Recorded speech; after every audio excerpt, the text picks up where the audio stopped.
Olá, meus amigos, bom dia, tudo bem? Sejam bem-vindos de volta a mais um Aforismo para Efêmeros. Hoje, dia 12 de junho, com um aforismo intitulado A Filosofia como Fármaco.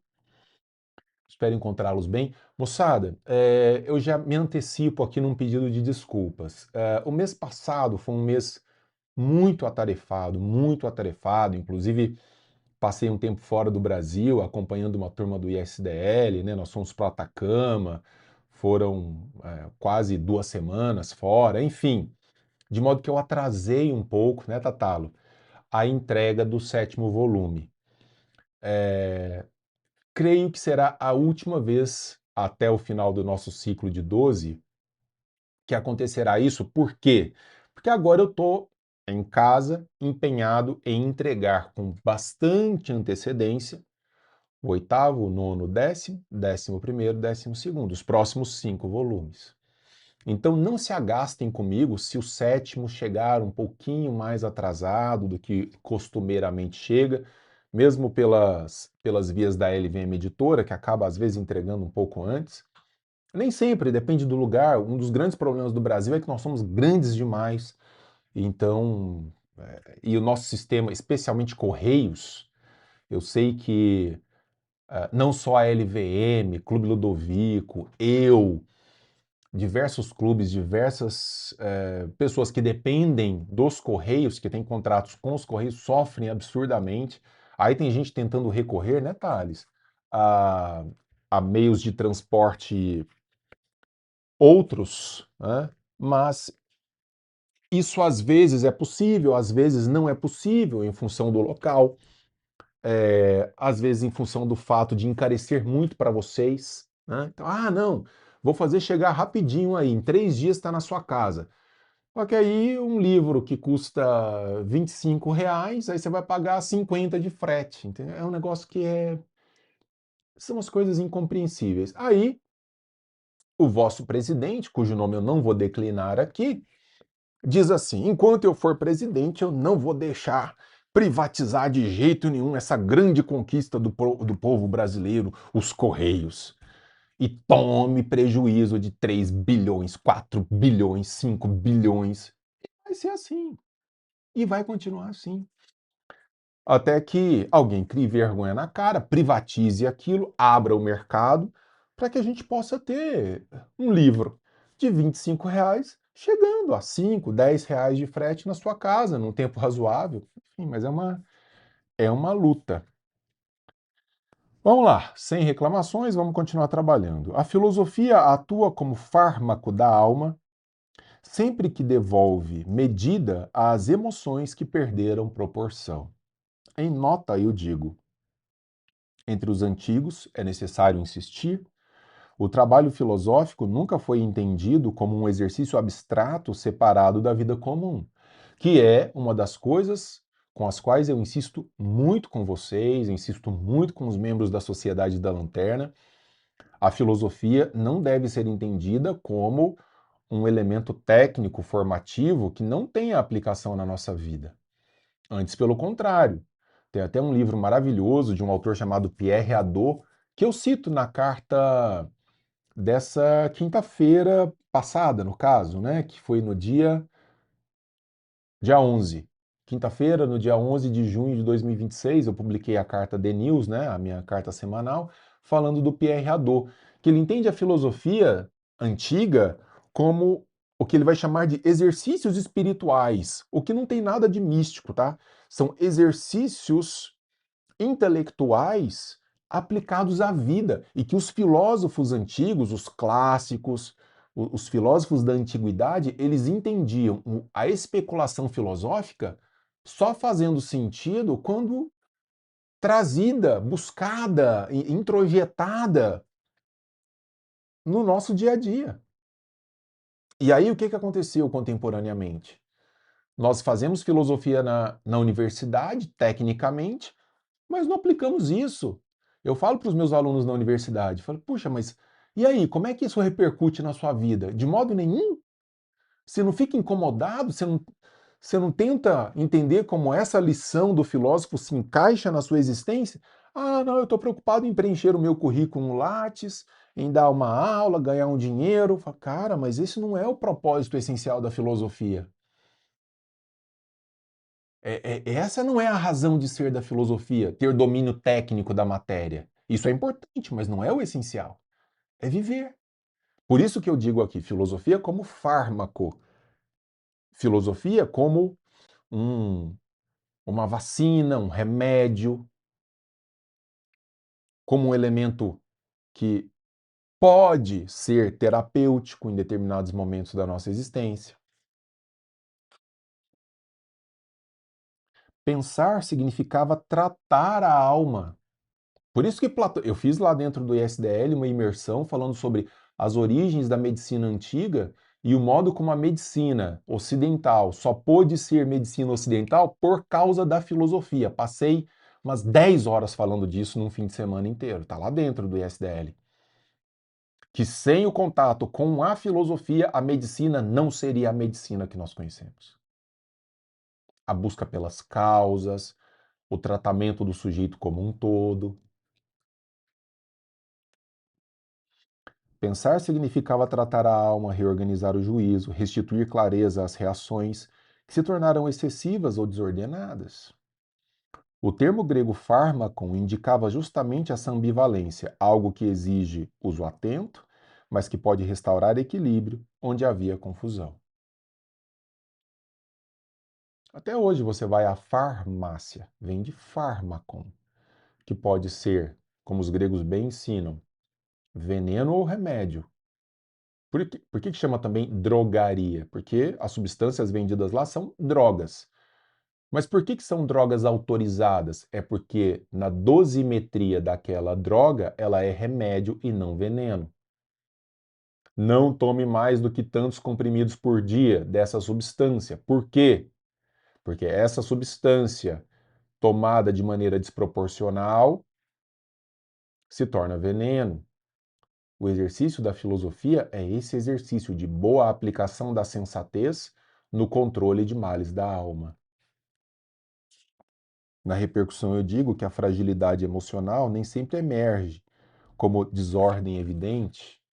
Ela pode instalar-se sob a forma de inquietação difusa, de irritação recorrente, de receio persistente diante do julgamento alheio ou de expectativas que nunca chegam a ser examinadas. A pessoa sente que algo a conduz, mas não consegue nomear com precisão o que é, e continua sendo conduzida. A filosofia introduz outra relação com essa experiência das coisas da vida. Ela convida o indivíduo a suspender a pressa de reagir e a examinar aquilo que sente como parte de um processo inteligível, compreensível. Cara, eu vou te falar. A filosofia instaura em mim uma série de crises todos os dias. Ontem eu falei de filosofia das 8 da manhã até as 10:30 da noite. Eu falo de filosofia há dias, o dia todo.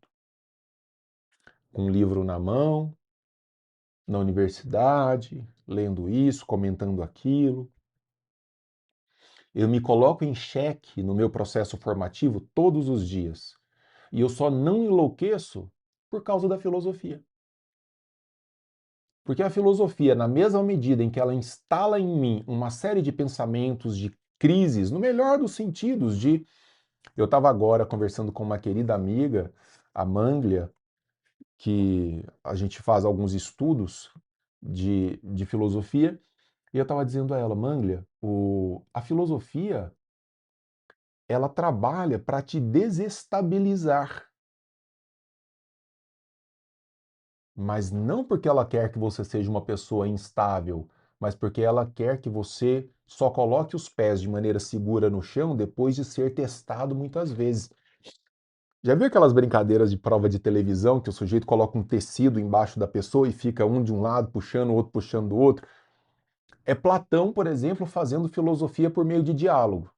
Na hora que você fala assim, ah, que legal, encontrei um ponto seguro aqui dessa doutrina. O cara vem, puxa para cá.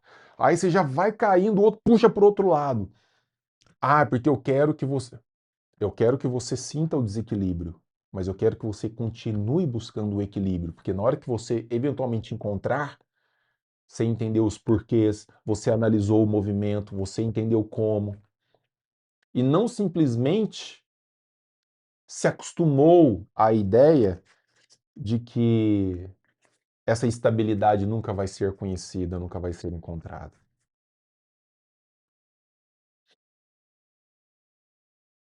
Cícero, nas Tusculanae Disputationes, afirma: a filosofia é de fato medicina da alma. Eu, durante um tempo, apresentei um podcast junto com 2 ou 3 amigos médicos. E aí eles falavam: ah, então eu sou médico formado nisso, minha especialidade é essa, e eu brincava, e eu sou o médico da alma. Claro que eu não sou um filósofo, eu sou um professor de filosofia, mas médico da alma, no sentido, olha, eu sou um transmissor de conhecimentos que me foram passados que podem tratar de elementos, de inquietações da alma. E às vezes trabalhar elementos da inquietação da alma é pelo menos entendermos os motivos da verdadeira inquietação. O contexto dessa afirmação de Cícero é particularmente significativo e abraça a natureza do nosso aforismo. Cícero está discutindo o sofrimento, a dor moral e as perturbações interiores, e sustenta que a filosofia exerce sobre a alma uma função comparável à da medicina sobre o corpo. Examina causas, corrige erros de julgamento, fortalece disposições e restitui equilíbrio. Platão, o tempo inteiro, cria imagens médicas para falar de filosofia. É muito legal.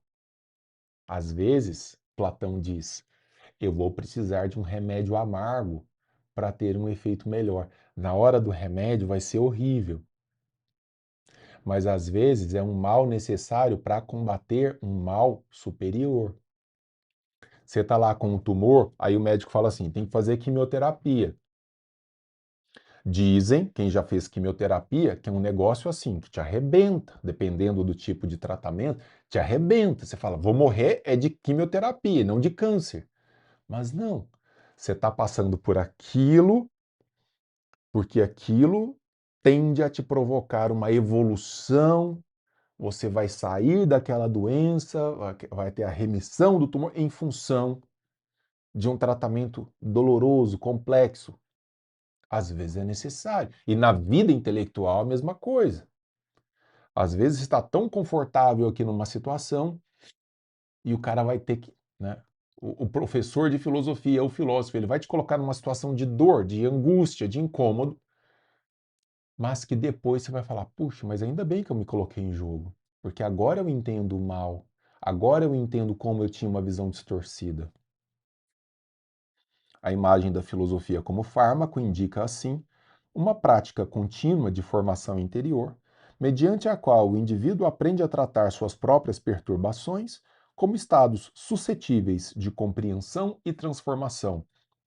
Eu não posso transformar num bom sentido aquilo que eu não compreendo.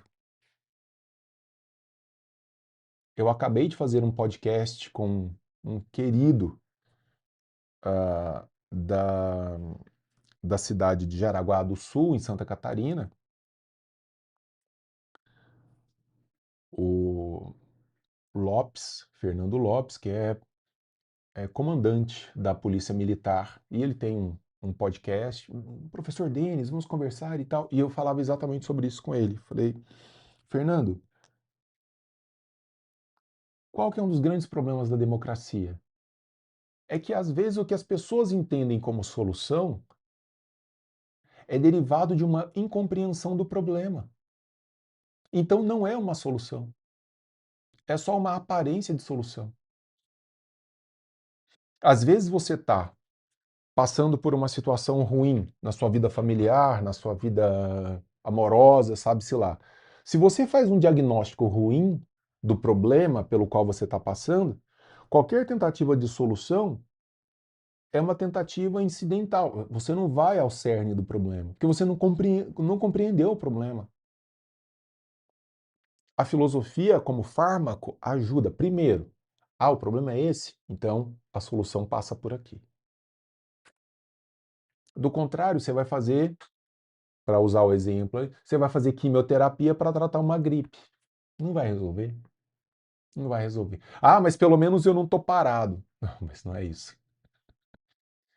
Mover-se rumo ao erro não é algo propositivo, muito menos inteligente. É melhor ficar parado, então, se você não entende o que está fazendo.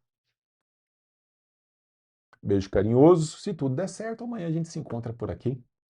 Abração, façamos boas escolhas, as melhores à nossa disposição. Beijo carinhoso. Quer falar tchau, Thales? E aí? E aí? E aí? E aí? E aí? Ô, nego, ô, nego. Deixa eu ver se ele tá meio fedido. De pracinha, deixa eu ver. Não, né, mãe? Nem tá. Ele não fica fedido? Ele é sempre cheiroso. Ô, cachorro cheiroso. Deixa eu ver o Tomassol. Vem cá, gordinho. Deixa eu ver. E aí, pulmãozinho? Esse aqui tá com a barba com alguma coisa. O que foi? Sopa? Você tava tomando sopa. Cachorro toma sopa pra casa. E agora vai ter que lavar essa boca velha suja. Godão.